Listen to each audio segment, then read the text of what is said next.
Hey guys, today I will be showing you how to set up an emulator to play PS1 games and to use your PS3 controller or Xbox, I'm not going to show that, to play the games.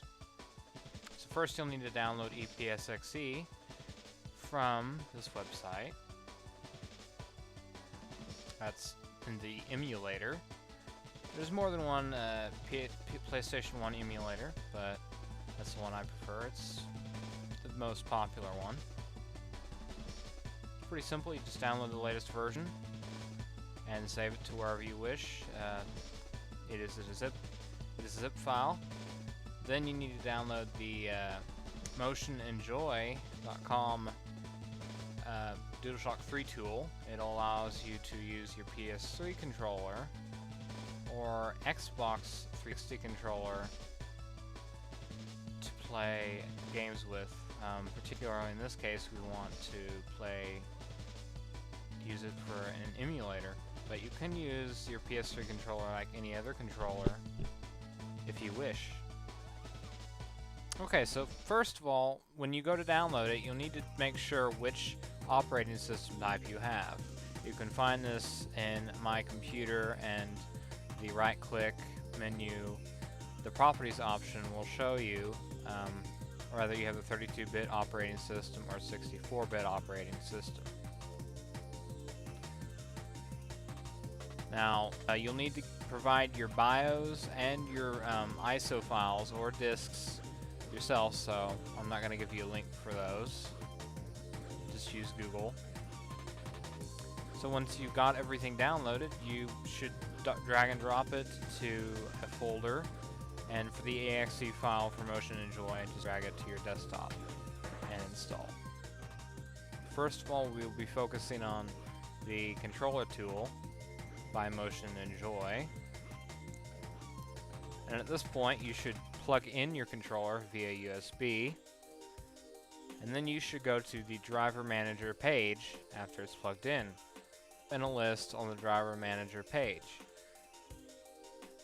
You should then check the box next to the controller, and you may need to reload the page with that button up there. And this is, you only need to click the load driver button if it's not already loaded. And then you click the load driver button and it will install. So now your computer recognizes the device. Now you need to set up a profile. There's a default mode or profile for the DualShock 3 controller. I prefer not to use that, and it's probably best to go ahead and create your custom profile, because for some reason the PlayStation 3 profile that's defined for you does not work. This control panel here is the default control panel to set up your controller. It allows you to calibrate it and stuff and see if it's working. Now we're going to create a custom profile, and really you just need the default settings, so that you'll need to click the default button down at the bottom of this menu. Name it. Now you'll name it anything you want, really. PS3 controller will do, but you can come up with something witty and funny if you want. And then you make sure it's selected here. And then you go to the game controller panel and you can check or not if it's working. As you can see, it is working.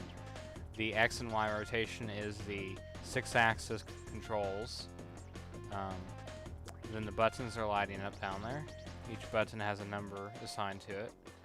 And the X-axis and Y-axis is the analog stick on the left, and the Z-axis and Z rotation is the analog stick on the right. The dual and the slider options down there do not have anything assigned to them.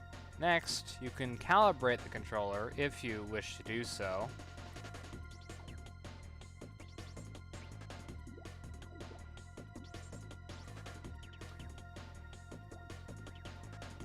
And that's pretty much it with the Motion Enjoy controller tool. Also, you should probably turn off the 6-axis tilt controls because they're not used for PS1 games.